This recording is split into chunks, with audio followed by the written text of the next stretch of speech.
Okay, well, I don't normally do these kinds of commentaries for World of Tanks games in particular. Usually, if I do one of these games and I put it on YouTube, I just run it and let us run its course. But this game in particular, I just feel the mouse just worked out exactly the way a mouse is supposed to work out. And I am going to just explain my viewpoint and everything how it works. So we come into this game, we have XVM, we see we have very good chances to win. But in the end, that's only down to a few players, especially myself at the 50B and the 268. Well, I don't really pay too much attention to this because in the end, we all know it can still turn out to be a horrible defeat. And in the end of this battle, it turned out that I, by far and away, did the biggest contribution. What we pay more attention to is the type of tanks on each team in this case. Now, I like my own team is like okay, whatever. It's like I'm looking at the enemy team. Now they have a single RT, that's always good, and that's okay. I mean, single RT is just RT, and it's only one of them, so that's fine. Here we go. Then I'm gonna turn down the audio. So we have a number of TDs. We have 5 tier 9 TDs, then we have 2 tier 10 TDs, which are probably the biggest threat around. There's a mouse, E5, an i7, some object 140 bristle. I mean, that's not really important. So anyways, right now I have my mind set, no matter what happens, I'm gonna go right around K8, K9, and then hopefully I'll be able to somehow diagonally shove myself into the town, into the position up against the big brain factory. There's like a few tall structures with the brick wall around it, and I'm gonna try and get myself over there. With a single RT on the enemy team, it shouldn't be too much of a problem because it's only one RT. You can shoot it only one thing at a time, and if he does decide to completely target us, we should be reasonably okay to be able to move around. We are a mouse. We have awesome armor. At least if you know how to use it, you have awesome armor. And I know how to use my mouse, so it is awesome armor. The biggest threat in this case, in my mind, is the tier 10 TDs, the enemy ones, which are very likely to be sitting around E8 or E9. Like around that road, the hill there. That's a very good possibility that they could be hiding up there. So that's something I want to pay close attention to as I move into town. From when I get direct line of sight towards there. So as we drive over here, of course, you pay attention somewhat to what the rest of our team is doing. Now, this group up here, I don't really care. We have both tier 10 TDs up there, it's quite significant, and a lot of my teammates, which is something I was seeing a lot more. Like, I wasn't really paying attention to Northlink at all in this game. It was more like all these allies, they're just hanging around back there because they are somehow convinced that they do not want under any circumstances to go into town. Of course, I know better because as I wrote to them at some point, I don't want to, like, here, I put it right here, like, I don't know how to use my mouse, and I'm not going to use it to sit in an open field and get shot by 7 tank destroyers that I cannot see, because they are tank destroyers, so they have good camo. I'm a mouse, I don't. Now this is an IS-7, I was just taking a shot, it was never going to penetrate, but at least I can get rid of that wall, get a direct line of sight going. So I just move forwards a bit. I'm very acutely aware that I'm moving into where the tier 10 TD should be able to see me from. And that was a very annoying shot, he hit the cheek of my mouse. Okay, here we know there's someone else shooting at me. Can I see where the shot landed? No, I didn't quite see it at that time. I actually hit the gunman. Okay, so that's the T-30. He's likely to be the one that fired the shot. I-7 is side scraping, so he's not really a threat. I tried to just shoot through the wall and maybe damage the building behind it so I could get rid of the T-30 somewhat. T-30 is not really budging, so right now my concern is like, okay, that T-30 is on my flank. If I can get rid of the T-30, I can focus full on the right and I can get better angles going. But it's not really working out. So now we're going like, okay, that mouse is actually moving forwards. I take a good aim shot at the mouse. At this point, loading APCR, because that mouse, like, I don't know, but it's basically I've got to do all the work here, and I need to win this game. So I need to take fairly quick shots or the mouse is going to be in cover, so I wanted to just use APCR to increase the zone in the front turret of the mouse where I can penetrate it reliably. Using APCR instead of AP, like, I can penetrate him fine with AP, but he's not really... because he's not really angling his turret away at all. So... okay, at this point I missed, he fired, he tried to penetrate my cheek, that's fine.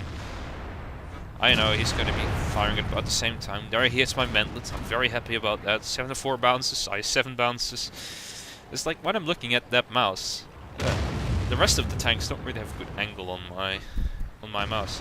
So right now I'm like, well, that mouse is one shot. He needs to go. But I'm completely letting him just drive into that shot rather than taking it and hitting the more slow part of his turret. Okay, so right now the mouse is gone. There's some teammates to my left. Jagdpanzer is already heavily mauled. 704 is a nice and juicy target. This time I'm switching back to AP because I'm going to be focusing on the 704 and the T30 because the I7 is not really a threat. I mean, I don't think the guy's even using APCR, so I mean, he's not really penetrating my turret anywhere nearly as good. Right now I'm just defending my angles against the I7 because I know he's reloaded first and fires first. So I7 shot, 704 is still standing there. He just fired and he was backing up, so I had to take the shot there and then, or I had to move forward myself in order to get a shot again. So sometimes you just need to let RNG do the job. Just take the shot, and if it misses, it misses, and if it hits, it hits. But at least you don't need to expose yourself any more than you already are, and your chances are not going to increase over time when you take that shot later. So, okay, there's that T30. Now, I don't know what exactly he's doing. I figured maybe I can shoot his side armor from the track, from that angle through the wall. Just missing that building, but as it turns out, that just tracked him. That's okay. At this point, I'm like, okay, there's not much left. We can move forward, take out the 704, who just shot at the Jagdtiger there. Never even noticed there was a Jagdtiger. I'm not focusing on what my people around me are doing, I'm focusing on what I'm doing. So now that T30 is over there, I think I saw him fire earlier, so I'm free to take a shot here. Back up, I7 coming round. It wasn't shooting at me, so that's okay. Now T30 is there. I know he's going to be loaded and waiting for me. So I'm going to try a bit of side scraping. Okay, he fills that shot miserably. Now again, he's backing up into cover, so I don't have time to aim at him. And he pops around again way too early. Like, I'm going to be loaded before you're loaded, bro, so I'm not sure what you're doing there. And, well, what you're doing is you're getting killed. So, at this point, the rest of the team is still holding up okay, we're still holding up okay. I've done a good amount of damage, I'm pleased about myself at this point. There are notes, there's a 704 back there. And I kind of wanted to just get around the back of this I7, but I don't want to do it if there's a 704 shooting me in the side, because they do tend to hurt a little bit. Here's the I7. I could have just grabbed him through the wall. Not sure why he feels the need to drive around the wall. Nice, he bounces somewhat over front plate. I just keep backing up so I can get some space so I can go to the right here. Now the I7 is just content to stay there. I don't exactly want him to pop around there because then he's just hull down. Yeah, I'm still using AP. That was still an AP shot and that somehow penetrated. So there I was closing the distance to the building in front of me to try and get my lower front plate hidden so I can actually be in a somewhat more defensive position against him. So this time, like, I can shoot through the wood pile and the wall if you come around there. And he knows that. So he's just running away. Again, that was a shot. He was going to be driving out of driving into cover. I was not going to be able to hit him. So just take the shot, and if it hits, it hits. If it doesn't, it doesn't. But it's worth a try. So back to AP.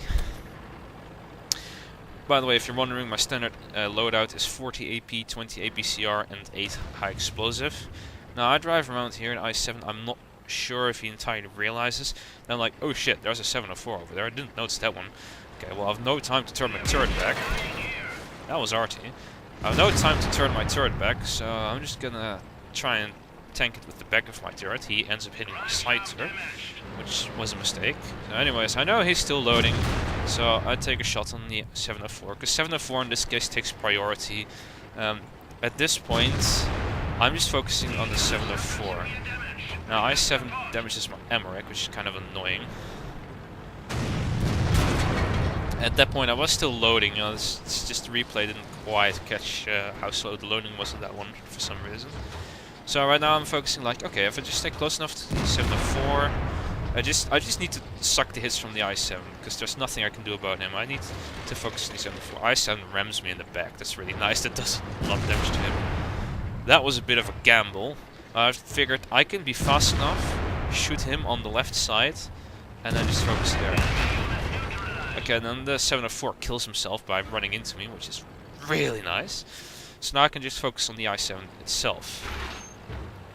Again, using angles. At this point I'm like, well, there's no point in trying to turn around, because he's just going to shoot my side. So I'm just going to try tank it on my side armor, the way I'm in, and trying to keep my rear hull hidden. Now he fires, fucks up, that was a big mistake, and now he's ruining his own angles, and that basically gives me a clean sweep. Okay, now at this point I'm looking, well, I had a crap load of damage. Holy shit, I did a lot of damage. Like, I'm like 5 kills. Wow, I've almost got a top gun on this one. There's 2 enemy tanks left. There's Waffentrager 268 and RT. We've got quite a number of tanks left, so at this point I'm feeling quite good. I think, like, okay, we're probably gonna win this one. That's good news. So I'm like, well, I gotta get over there now. It doesn't really matter, because the Archer's probably not paying attention. The Archer just died. Well, it doesn't matter. I'm running over shit right now, because the Archer's probably not paying attention to me, and if he is paying attention to me, he's doing something wrong. Now, I did lose 2 friendly tanks. At this point, I really go like, okay, we've got an E50 there, I've got a 268. They are right next to each other in the same grid. If the E50 is smart, he's going to circle 268 in such a way that 268 should not be able to get a shot on him. I don't know how many hit points they have, so I checked my alt, and it's like, it didn't reveal much. So I'm like, okay, E50 is 1 shot. The upper PTA says lower plate, so it probably means the E50 has no idea what it's doing. And there goes the E50, and the 268 only has 642 hit points left. Now at this point I switched from AP to APCR, because I'm like, well, I'm 1 shot to 268, so I really cannot afford to bounce. I see RT fire, I'm like, I need to get over there, because then I can maybe catch 268 going to the left over the tracks, or maybe can catch it to the right. At least I just need to get over there so I can get somewhere in cover, because getting the 268 at range is not going to work in my advantage, because I won't be able to see him. So at this point my tactic is to get behind this hill here, figuring that would provide plenty of protection from both the left here and the right here. So at this point I'm just driving towards the hill. I'm hoping that RT might be able to hit the 268 once, and then I could maybe take him out and get Top Gun and everything. So at this point I'm like, okay, let's just take a quick peek. Okay, I didn't see anything, he didn't see me. Let's do another quick peek. Oh, he saw me there. And he saw me at a very late moment, so I'm thinking he's behind these bushes right here. As it turns out, he's not, but that's what I'm thinking right now. So I'm thinking like, okay, how do I deal about this? So first of all, I inform my teammate, like, hey, he's seeing me, so he's probably over there. I didn't notice the Bachelor was actually driving at this point, but at this moment, Leopard PTA says, wait for RT, you noob. I'm like, well, I'm not a noob. And he knows that too, that's why he says, oh, wait. So I'm like, well, yeah, that's fine, let the budget RT drive here. I'm gonna see if I can verify the 268 being behind these bushes.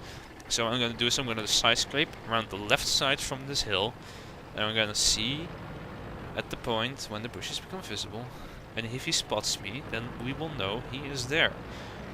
And if he doesn't spot me, then we have a problem, because he could be off further to the left. And there I'm like, oh shit, oh shit. Okay, so I just take the shot. I just take the shot on the lower hull for what I can. And then RT nails him and we win regardless. It's just awesome. So, finishing notes on this match. On the 268 I had several options. I could just have shot his track, because he wasn't coming straight for me. He was actually coming at me from a slightly sideways angle.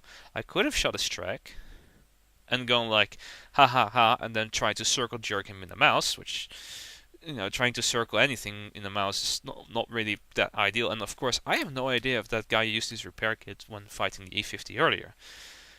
Alternatively, I could have done what I did, which is shoot the 268 itself, and then just hope Artie will be able to deal with the last few hit points, at least while the 268 is reloading, because the Artie is very close behind me. The 268 is very heavily damaged. He's easily one-shottable, even from a splash damage from a butt shot. And, well, as it turns out, actually, it's a butt shot 155-55, not a 58. So, it's not the auto-loader one, it was actually the regular loader one. So, I didn't realize this. I actually noticed that now for the first time. I thought it was a 58. So, I take my shot on the 268. I accept that, well, I'm gonna angle as best I can, and maybe I will survive. Probably not, but you never know, you can always try. I think the 268 actually ended up shooting my side hull, which is a definite penetration from that air angle. And I think he knew, because that 268 was a good player. He ended up with like the second most damage in the entire match, second only to me. And he knew that, like, if he waited, I would have turned my hull slightly more. He would not have had a penetrating shot anymore. So he just took his chances and fired immediately. Which also means that if he didn't fire, or he bounced, then I would have had a potential opportunity to shoot him a second time and kill him. So there you go. Be happy to look back at that at any time in this replay, and hopefully it should help you become better at driving a mouse and watching your angles, because let's face it, mouse is awesome. I enjoy playing mine thoroughly, and the main strength of the mouse is not the armor in the front, it's not the armor in the back, it's the armor in the side. Because when you start using that side armor at good angles, people cannot deal with that. And they will always underestimate the armor on the side turret. Anyways, I hope you liked this video. Enjoy.